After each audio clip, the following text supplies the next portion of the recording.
And this morning's Family First, we're now in November, so that means we've been back to school for a while now, but kids and parents are now in the midst of homework stress. Yeah, right around now is the time where cracks can start really showing and deepening too between all the activities and projects and then homework.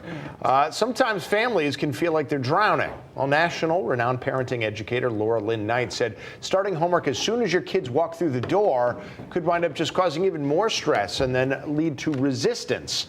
So Laura recommends you find an hour of downtime first, whether you've got a first grader who just needs to play with some Legos to decompress or a high schooler who's gone through a lot of social and emotional stress during their school day.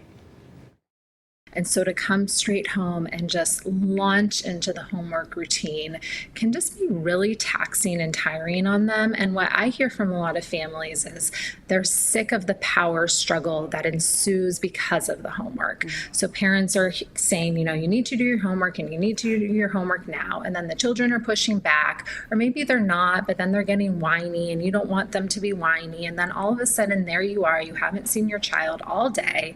It's finally an opportunity to connect with them, to spend time with them, and you're in an argument or you're in a fight. And we don't want to be that way as parents. We don't want to have that dynamic with our children. So giving them some space and time before they enter in is going to make it easier for you too.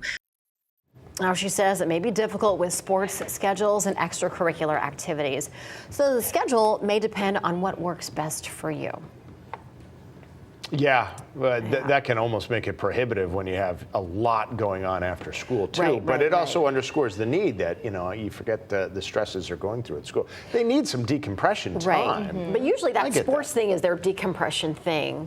So, I mean, just for time's sake wise, you know, if you have something going on in the afternoon, maybe they have to do some, at least what in my experience with some of my kids is when they do get home, they do have to have a section of homework time before they go off to their sports, because that's really their time that, you know, they decompress. And it's also a social time too, because they're friends with everybody on their team. So, you know, it's a big time commitment. You do have to kind of squeeze it all in. I know, and sometimes it's hard to squeeze all of that stuff. And I know I was in dance, I was in swimming, and then plus always having to do the homework too. It was a struggle, but obviously it's something important to do. So. And if you have those conversations with the kids and say, if you really love this or you love gymnastics so much, you do have to know that you have to put your schoolwork first, because you're going to have the fun stuff too later. Because it's kind of like a social club.